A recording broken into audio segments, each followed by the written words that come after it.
welcome to Take Two, the show that looks at the issues behind the news. I'm Henshall. Today we have some news shorts you may have missed. I'll be talking to Roy Hunter on the extraordinary role that France still plays in its ex-colonies in the Third World. And then we have Mariane Leroc, who's looking into the inside trades on the stock market prior to the 9/11 attacks, which suggest that somebody in the West knew they were going to happen. Ukraine. Evidence of state-sponsored terrorism accumulates. More information has come to light following the Odessa massacre in Ukraine, when around 60 people were murdered in a burning trade union building. Reports are circulating that the instigators of the attack were a sinister group of people wearing red armbands who first mingled with the democratic protesters who they would soon go on to massacre in the building. They attacked a football crowd of Kiev supporters and provoked them into attacking the protesters. When the protesters took refuge in the trade union building, they were trapped and suffocated in the fire, possibly aided by chemical weapons. This has been mentioned by junta officials too in Kiev. But, and here is another big difference with pro-NATO media reports, in many cases they escaped, but only to be brutally murdered outside the building. Now, the presence of special forces, possibly terrorist units, sponsored by the Kiev regime and its Western backers, is confirmed by a surprising source, Rupert Murdoch's Sunday Times. Reporters went to investigate a group of about 70 pro-Kiev special forces known as the Men in Black, apparently organised by an oligarch on behalf of the regime. The reporters found them feeling paranoid and hunted. One of them, described as a soft-spoken with a shaved head and a tattoo on his hand of the Nazi wolf-hook symbol, is quoted as saying, "We're behind enemy lines here. Everybody is against us. The police, the army, the people." So, two questions come to mind. First, when CIA boss Brennan was eventually forced to admit to a secret visit to Ukraine a couple of weeks ago, what were they talking about? Was Obama's man there to help organise a clandestine state terror campaign? Is the Kiev regime accusing its opponents of being terrorists to justify its own actions? If not, why was Brennan there? According to a report in the pro-NATO German media, the CIA-linked mercenary set-up Blackwater, now known as Academy, has hundreds of operatives in Ukraine. And the second question?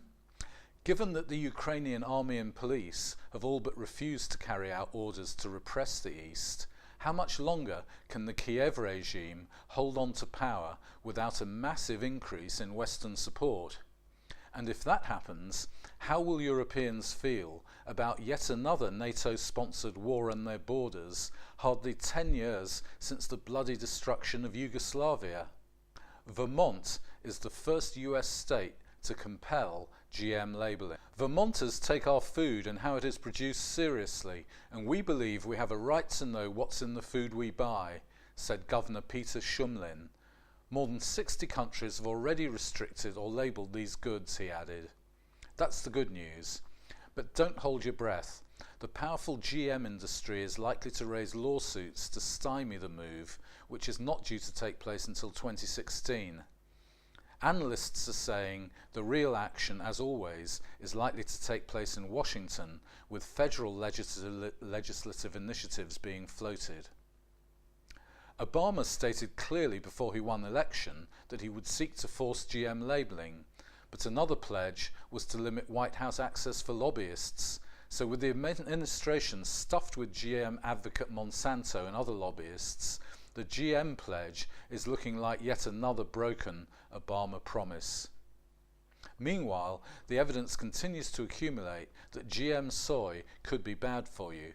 Scientists in the US have analysed various soy samples from Iowa and found levels of the pesticide glyphosate not far from the maximum permitted, and that means permitted by officials under intense pressure from the GM industry.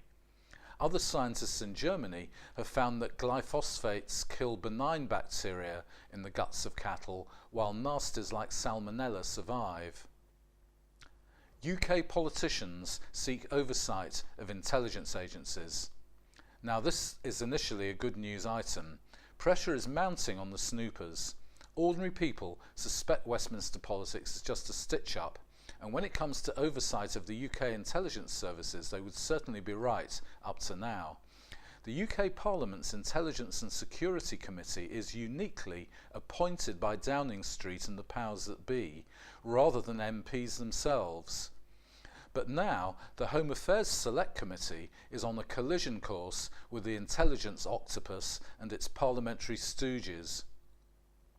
The Home Affairs Committee has conducted its own investigations into the Snowden leaks and concluded that the UK's snoopers may have been operating illegally. This is of course something of an understatement, given the mounting evidence that the UK has cooperated with the CIA's torture flights.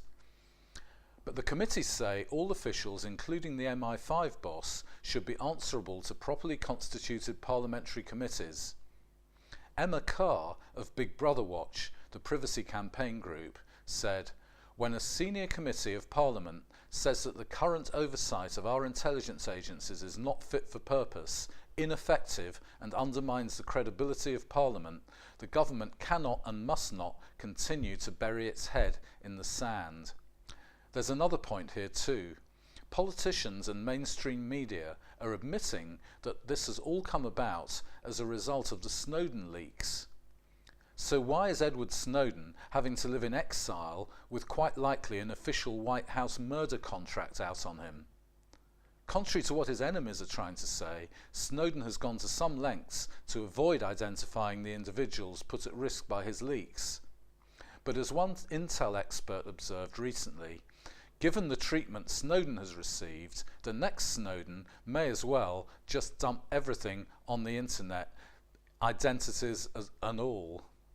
Haiti is once again calling for its former colonial master France to pay back the 90 million gold francs, or $17 billion in today's money, that it has forced Haiti to pay in compensation for the slave rebellion in 1791. Unbelievably, Haiti, one of the poorest countries on the face of the earth, paid this so-called independence debt to France from 1825 to 1947. That's 140 years after the abolition of slavery. Former French slave owners demanded this compensation from the French government for the loss of their slaves and their lands after the rebellion. These monies were then demanded from the newly independent Haiti, or Saint-Dominique as it was then. These demands were enforced by the presence of 14 French warships. Our correspondent Roy Hunter has been looking further into the history. Roy, tell us more. Good evening. Yeah, it's quite incredible, isn't it? It's quite an incredible story that this was going 1947. on. 1947, yeah. This slave rebellion was in 1791, and to put that into historical context, that's only 2 years after the French Revolution and 15 years after the American Revolution. So, you know, this the fraternity, liberty and equality, as the French Revolution put it, was obviously only for white Europeans. It wasn't for black people. Right. So then, fast forwarding to sort of more modern times, Haiti from time to time tries to get its money back. So this effectively sort of looted, you know, money, extorted money, if you like, by modern standards at least, which they were paying up to 1947, unbelievably. Occasionally, you know, from time to time they asked for it back, and then what happens? Well, the last time they called for it back was in 2004, which President Aristide asked for it back in 2003, and then 2004 he got overthrown. He was overthrown in a coup. He was overthrown in a coup, which seems to have been orchestrated by France and Canada and the US, really. Yep. That seems to be fairly clear from the research. Canada, so Canada had a role in it. Yeah, Canada. It was the Ottawa Initiative in 2003, which was it was, you know, the Ottawa Initiative on Haiti, but there were no Haitians there, funnily enough. But this at this Ottawa Initiative on Haiti, it was said, it's been reported, it was said that Haiti's elected Prime Minister must go. So, and go he did indeed. What else did they decide there? They've basically overtaken him, really, and you know, they've got their puppet in place now. So all the financial arrangements, Right. I'm sure, were agreed. I'm sure the Prime Minister was, the President was told what the financial arrangements Were going to be, so, yeah. And so then we had the earthquake, didn't we, in Haiti? Well, 2010 wasn't a good year for Haiti, really. They had January. They had the Massive earthquake. Massive earthquake, which gave 1.5 million homeless. In October, they had a cholera outbreak, and that cholera outbreak, it would seem, and when I say it would seem, the Lancet, very well respected medical journal, very brave as well. Yeah, what they did was they looked at all the research that had been done. It says here, published research and a UN investigation suggests that the UN military mission, MINUSTA, was the most likely source, caused by failures in medical screening and waste management.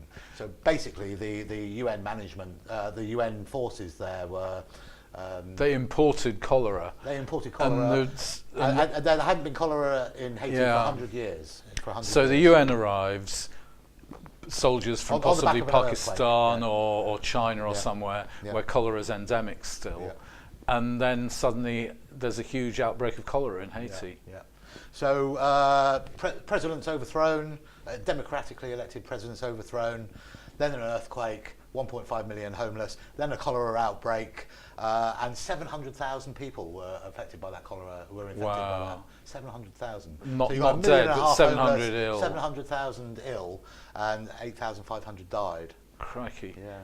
And also the Lancet said that the UN has not used these findings to update its policy. So that could happen to another country. Yeah. Now we see in Ukraine, they're saying, and Syria at the moment as well, the UN are saying that they can't have elections now because you can't have a fair election under a conflict, you know. Yeah. Whereas in November,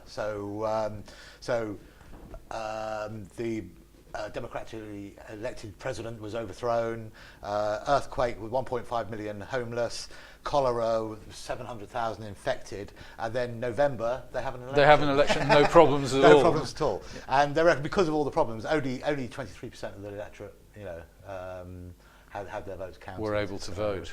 So that was, but the good news. But they came out with the right result. Oh, they came out with the right result. So that's okay. And of course, they already had the president there. Really, it was just confirming him. But so the France, good news for Haiti, not a lot of good news for Haiti, but their minimum wage is going up 12% to $5.23 a day. A day, wonderful. But then France, you've been looking into the role of France in other ex-colonies as well. It seems that they make the British look relatively benign, from what you've been finding out. I wouldn't ever say that the British were benign in their foreign policy. But while I was researching Haiti, some of this came to light, which I thought was quite interesting. And that's the relationship that France has with its ex-colonial countries, really, and it's not even fair to say ex-colonial, really, because they are still colonized. In a sense, really. they're part of a colonized financially. So 14 countries, 14 West African countries: Benin, Burkina Faso, Cameroon, Central African Republic, Chad, Equatorial Guinea, Ivory Coast, Gabon, Guinea-Bissau, Mali, Niger, Republic of Congo, Senegal, and Togo are all still basically run by France, really. They do have their own presidents and government, but France, as it withdrew, managed to put their commissioners in these countries' central banks. And so these central banks are basically run by 2 locals and 2 French commissars, as they're known as. And these French commissars have veto rights. So basically the French are running the economies of these 14 countries. Right. And as you know, and I know, that if you run a country's economy, you basically run the country. So the Central African franc is actually printed in France by the French National Bank. They all share the same currency. This is a currency union. Yeah, it's the Central African franc. It is. So it's a currency union. Yeah. The Ministerial Council, which is, you know, the French have veto over again, is responsible for the economic and development of the region. So again, that's controlled by the French. So the overall economic decisions are made by the French. But from 1945 to 1973, all of these countries had to keep, if they had any foreign reserves, they had to keep 100% of them in French banks. In 1973, that was taken down to 65%. 2005, it was taken down to 50%. But there was one attempt, wasn't there? Sekou Touré or something in Congo? Didn't somebody try to... In Guinea. In Guinea. It was. In 1958. So he tried to get out of the French colonial empire. There were a few others who tried to get out of the French colonial empire, and they were basically overthrown. Right. And France put their puppets in there. But when Sekou Touré of Guinea decided to try and get out in 1958, what they did was 3,000 French left the colony, taking all their property, sabotaging all the tractors, destroying all the schools, all the nurseries, all the cars were crushed. This is unbelievable. Yeah, I know. Books, medicine, research institute instruments, all the horses and cows on the farms were killed. So basically, because the French were being kicked out, they did a scorched earth. Scorched earth. So all the rest of these 14 countries, did. They're obviously going to think twice before doing that. And so they've had to pay what they call a colonial debt, basically to France. So each year they all have to pay France for the privilege of having been colonised. You're joking? No. It's unbelievable, isn't it? To this day? To this day. Every year they're paying... No. Well, thanks very much, Roy. That's certainly very interesting. Well, Marianne, we've been talking earlier about Mike Rupert, the tragic suicide of Mike Rupert, who was an investigative journalist who you knew quite well. Now, straight after 9/11, Mike looked at the insider trading. Can you just explain a bit more about that? Sure. October the 9th, 2001, he published on his online magazine, From the Wilderness, the first part of a series of 3 written by Tom Flocco. The original information about the insider trading came from the Herzliya Institute, the Israeli Institute. They were the people that uncovered it. Because they suspected it would point to Islamic people taking advantage of the knowledge. Well, I think they didn't really think that other people would pick up on it, but Tom Flocco did, and he knew Mike Rupert, and so it was published on as early as that. I mean, it had been on TV that there were these outrageous trades, but then it all suddenly went very quiet. And then what happened was the investigation started to go ahead, and then they all seemed to just go very quiet. And I also looked into the trading, because over here in the UK it was reported, and it was reported across Europe, that there was trading going on across Europe and in the UK too. I saw it in the Times here, and I tracked down the person who had written that report.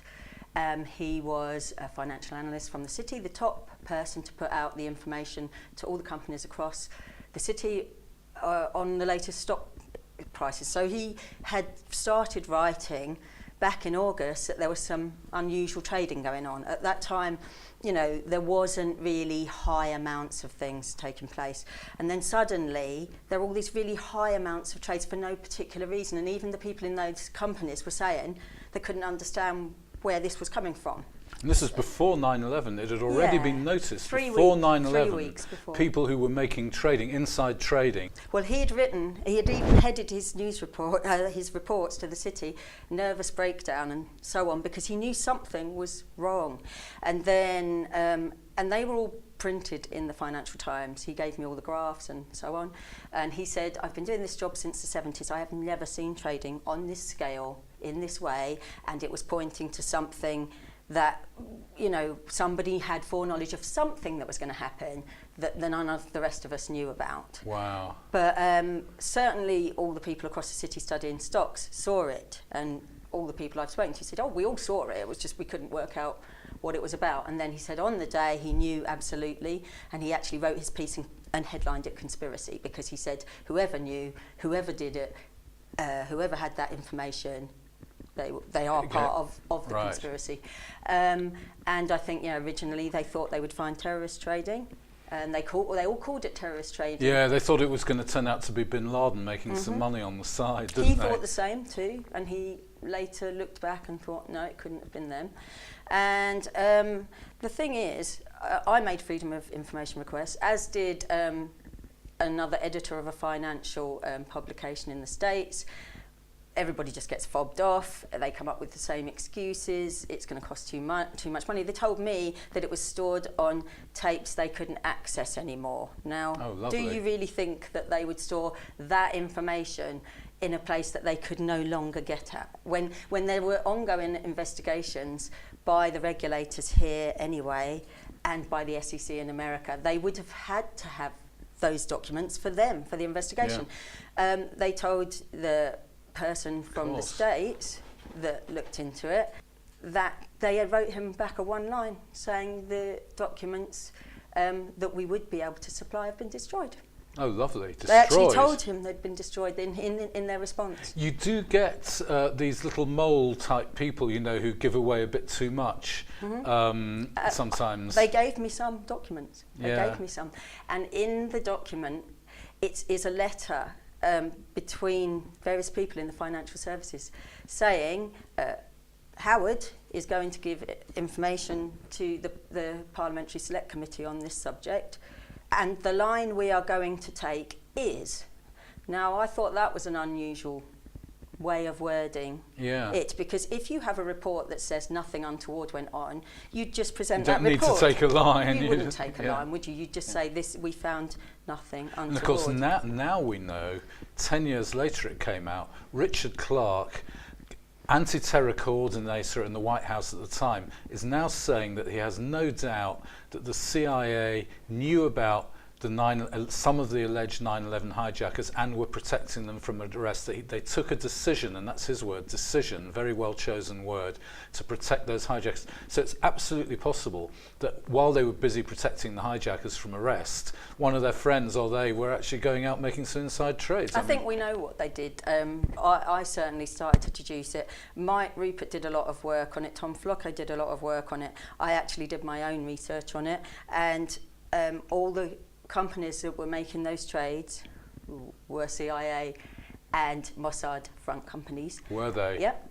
And when you look at the names of people who belonged to those companies at the time, there is no doubt they were funding black ops by their trades, which is what they do. How do you think they get the budget to run black ops? Because they're worried about government accountants tracing things through the money, you can't or just courts. draw it off the budget. No. You have to create your own slush fund. You have a slush fund. The reason that I was really that meticulous in detail and why I could come to that conclusion is because prior to 9/11, I interviewed many of the top whistleblowers, in fact the highest person ever to come out of the CIA, and via all of that information, they gave me a roadmap. They told me, when you understand how covert operations work, you will be able to see in the news what's happening and you will be able to deduce what's going down. And they were quite right, because as I started to look, and I did the Freedom of Information Request Act, and I realised that they were going to keep bluffing me, I thought, well, I'll find out myself. So I started to look at who did what, where, when, and where the money went through. And sure enough, each one that I looked behind, that's what was there. And they did actually pinpoint, even in the SEC didn't say nobody did it. That's the US regulatory body. Yeah, they didn't say nobody did it. They said there was a group of Israeli citizens who had traded through Frankfurt, Germany, and Toronto, Canada, and on 38 different stocks. And 38 is the amount of companies actually that were listed to be checked into. So they're saying that they were the people doing all of them, and that they had done it. They kind of implied in the statement, although it could be wrong, that they were people from the stock exchange themselves. Yeah, and so they've kind of wiped it off by just saying those people made a few million. They made millions, is what they said, but actually it was billions that happened. Right. There was Andreas von Bülow, the German defence minister, he was also looking at those trades, and he estimated it would probably be about 15 billion. And the reason we know it can't be millions is because one trade was 5 billion. Right. Well, it wasn't a trade, it was a treasury note. I'll have to say thank you very much. Thank you. And maybe we'll have you back another time to go into some more of these details. Well, that brings to an end this episode of Take Two. Thank you for watching. Thank you to the People's Voice for screening us. Thank you to Coffee Plant for sponsoring us. And if you wish to see any of our previous shows, just go to our YouTube channel, RADTV UK. See you next time.